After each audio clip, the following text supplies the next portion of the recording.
अभिवादन स्वीकार कीजिए ब्रजेश मिश्रा का। और आप देखना शुरू कर चुके हैं द डिबेट। क्या समाजवादी पार्टी लोहिया के रास्ते से भटक गई है?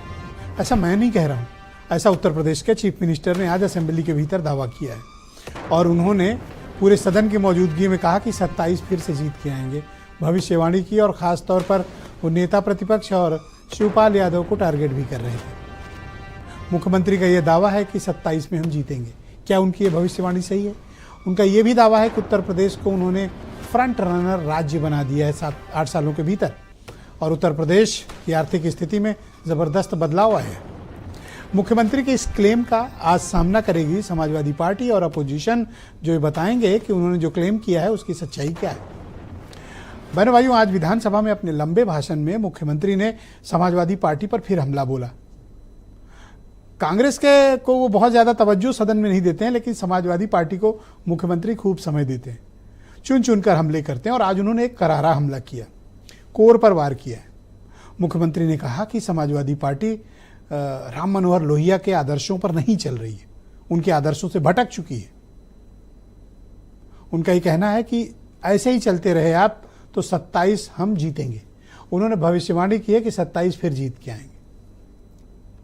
पता नहीं मुख्यमंत्री का शिवपाल यादव से क्या ऐसा प्रेम है, वो प्रेम हर बार छलक जाता है। मुझे ध्यान है कि जितनी भी उनकी महत्वपूर्ण स्पीचेस हुई हैं, खास तौर पर अखिलेश यादव के पहले और अखिलेश यादव के असेंबली से जाने के बाद, शिवपाल यादव के लिए मुख्यमंत्री के मन में एक विचित्र किस्म का प्रेम है। वो चच्चू कहते हैं और हर बार वो या तो छेड़ते हैं या कुछ मजाक करते हैं या शिवपाल यादव को मुद्दा बनाते हैं। वो उस डिफरेंस की याद दिलाते हैं जो कभी अखिलेश यादव और शिवपाल यादव की तरफ था और उसको वो जरूर इंगित करते हैं। आज भी उन्होंने वही किया कि भतीजा तो कुंभ की डुबकी लगा आया, चच्चू आप उसमें भी चूक गए। मुख्यमंत्री का क्लेम है कि 27 का चुनाव यूं जीतेंगे, आराम से जीतेंगे। भविष्यवाणी की उन्होंने। उत्तर प्रदेश बहुत ही पॉलिटिकली कॉम्प्लिकेटेड राज्य है। चीफ मिनिस्टर सदन में दावा कर रहे हो तो उस पर एक सार्वजनिक चर्चा होनी चाहिए कि 27 के क्लेम के पीछे के उनकी क्या ताकत है, किस मुद्दे पर वो ऐसी बात कह रहे हैं। मुख्यमंत्री की स्पीच का अधिकांश भाग महाकुंभ में रिकॉर्ड बनाने, महाकुंभ के आयोजन को लेकर था और संभल पर भी उनकी प्रतिक्रिया थी कि जो हमारा है वो हमें मिलना चाहिए। उनकी बड़ी क्लैरिटी है सनातन से जुड़े रिलीजियस मुद्दों पर। तो क्या उन्होंने जो क्लेम किया है कि सपा लोहिया के रास्ते से भटकी है और 27 का चुनाव हम जीतेंगे, इसमें कितनी सच्चाई है और कितना दम है इस क्लेम में?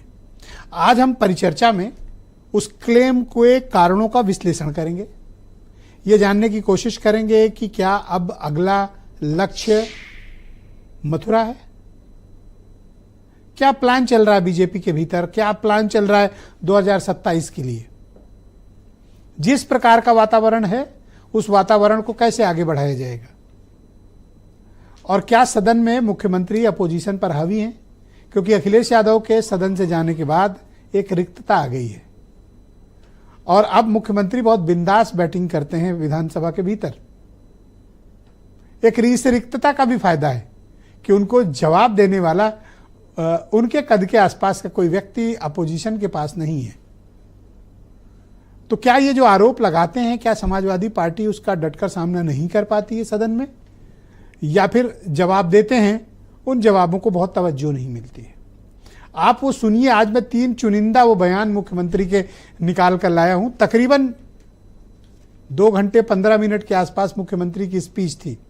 उसमें से कुछ एक अंश में लाया हूं जो राजनीतिक रूप से बड़े महत्वपूर्ण है और मैं चाहता हूं कि आप वो बयान सुने और फिर उस बयानों के आधार पर हम चर्चा को आगे बढ़ाएंगे। आज की ये समाजवादी पार्टी डॉक्टर लोहिया का नाम तो लेती है, लेकिन डॉक्टर लोहिया के मूल्यों और आदर्शों से बहुत दूर जा चुकी है। दोनों मुद्दों पर, आचरण के मुद्दों पर भी और आदर्श के मुद्दों पर भी।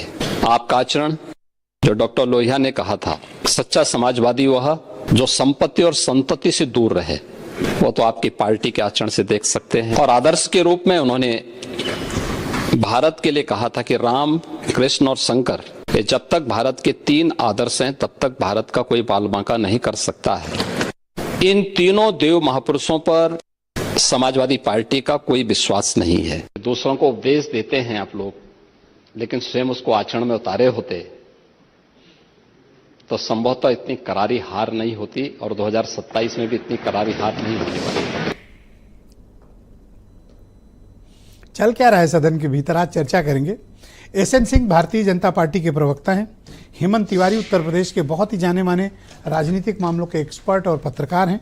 कर्नल शरद शरण समाजवादी पार्टी के प्रवक्ता हैं। अंशु अवस्थी उत्तर प्रदेश में कांग्रेस कमेटी के प्रवक्ता और राष्ट्रीय लोकदल के national general secretary Anil Dubey और वीरेंद्र सिंह जी हमारे स्टेट हेड। बहुत स्वागत और धन्यवाद कर्नल साहब।